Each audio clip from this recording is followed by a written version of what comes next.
이재명 시장 지사도 하재근 표현에 경찰 출석 날짜하고 시간이 나왔네요. 오늘 29일 예. 오전 10시에 출석하는 것으로 지금 이야기가 나왔고 예. 그러니까 이재명 지사가 좀 빨리 이 상황을 좀 정리를 했으면 좋겠다. 빨리 출석하겠다. 이재명 지사 측에서도 그렇게 이야기를 했었고 경찰 입장에서도 이게 주로 선거법 관련된 사안들이다 보니까 예. 12월 초에 공소시효가 끝나니까 11월 중에는 어떻게 이 송치를 하든지 기소를 하든지 결정을 해야 된다라고 해서 10월 말에는 이재명 지사를 좀 이렇게 출석을 시켜서 조사를 해야 되는 것이 아니냐 예. 그런 이야기가 있었는데 결국 29일 오전 10시에 출석하는 것으로 결론이 났습니다. 이 기사가 나오기 전에 경기도의 대변인이 SNS에 경찰 수사에 대해서 굉장히 불만을 드러냈단 말이에요. 그렇습니다. 그러니까 경찰 수사에 대해서 예. 사실 이제 경찰 수사하기 전에 뭐라고 얘기했냐면 기피 신청까지도 했어요. 경찰서 예. 바꿔달라고. 그러니까 그 기피 신청한 날, 그 다음날 바뀌기 전에 기습적으로 압수수색을 했다. 그 예. 압수수색에서 결국 가져간 것은 전화기 2대밖에 없다. 그리고 나서 특별히 찾은 것도 없는데 그거 가지고 마치 뭐가 있는 것처럼 얘기하고 있다. 이런 얘기를 했고 또 하나 이제 형님의 정신질환 증상 내용에 대해서 영장이 완전히 배제가 됐다는 거예요. 근데 이거는 이제 2012년도도 이재선 씨 형님이죠. 이재명 지사의 형님 되시는 분 이분에 대한 조사가 있었어요. 왜냐하면 그때는 그 부모님에 대해서 어머님에 대해서 여러 가지 협박도 하고 이런 부분 때문에 조사를 받은 적이 있는데 예. 그 당시에는 정신과 진료도 받았고 정신과 진료에서 정신과 있는 것으로 그렇게 판명이 된 기록이 있다. 그런데 이번 그 조사서에는 그런 부분이 전혀 없는 것이 의심스럽다.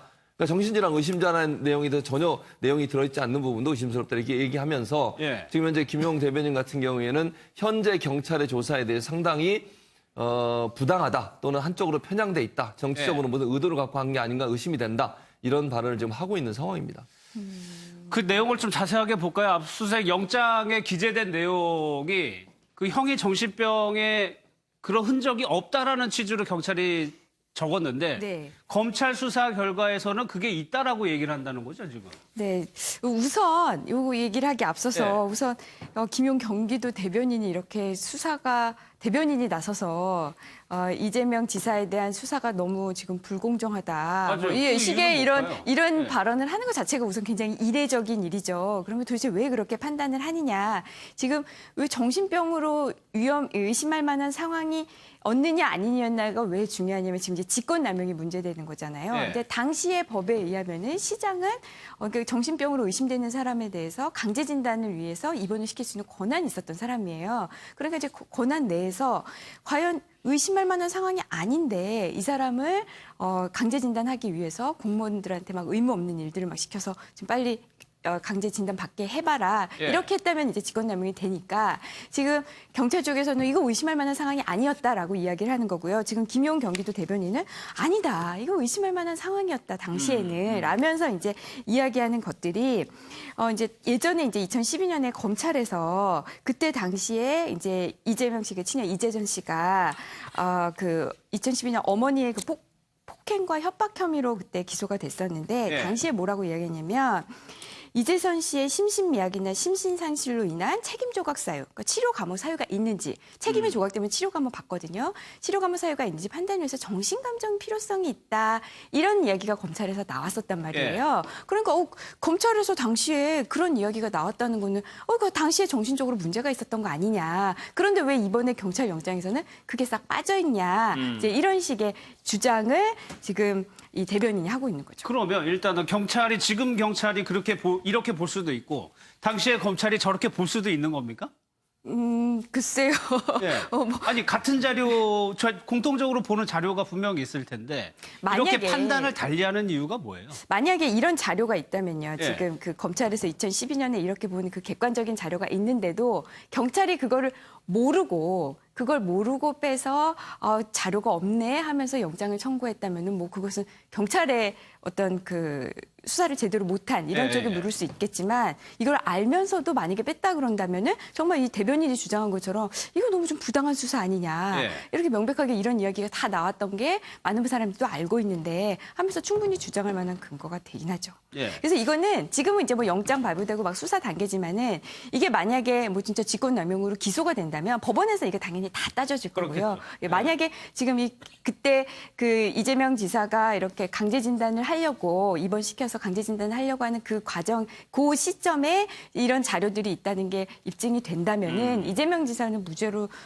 선고될 가능성이 높죠. 예.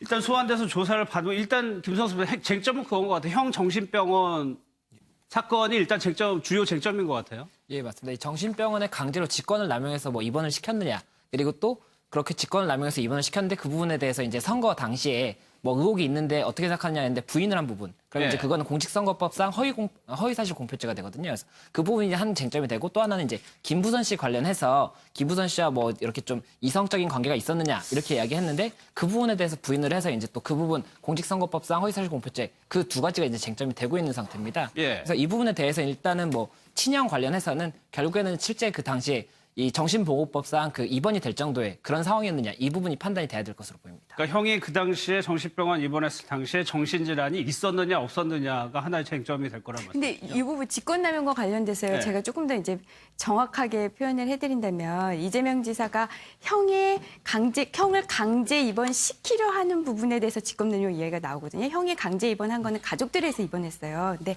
직권남용은 미수 처벌이 없어요. 그러니까 형을 강제 입원시키려 했다라는 것 자체가 직권남용이 아니라 입원시키려 하는 과정에서 공무원들에게 의무 없는 일들을 시킨 거. 이 부분이 지금 직권남용의 혐의입니다. 예. 어쨌거나 이재명 지사는 포토라인에 설 수밖에 없습니다. 그렇죠. 예, 의혹을 뭐 밝히기 위해서라도. 그럼요. 저는 가야 된다고 생각해요. 예. 그래야 이게 깨끗이 끝날 수 있는. 본인이 만약에 아무런 죄가 없다고 하면 본인이 경찰에 출석해서 소상히 밝히고 본인의 의견을 얘기하는 게 맞다고 보는 거죠. 그리고 본인도 아마 어느 정도 합의가 됐을 걸로 보여지고요. 그러니까 출석에 대해서. 그렇다고 하면 이제 29일 날 조사를 받을 텐데 얼마나 오랫동안 받을 거냐. 여기도 이견이 있는데 저는 뭐 일각에서는 뭐 한 번 더 소환할 가능성이 있다고 하는데 저는 한 번으로 끝날 가능성이 있다고 저는 보고요. 웬만하면 한 번으로 그렇죠. 끝내겠죠. 이재명 지사도 아마 밤샘을 조사를 하더라도 한 번으로 끝나자 하겠죠. 왜냐하면 도지사의 직무를 담당하고 있기 때문에 그렇게 오랫동안 도저히 비울 수도 없는 상황이고 또 저렇게 자꾸 포토라인을 쓰는 것 자체가 본인한테 정치적으로 상당히 부담이 될 수 있는 거 아니겠습니까?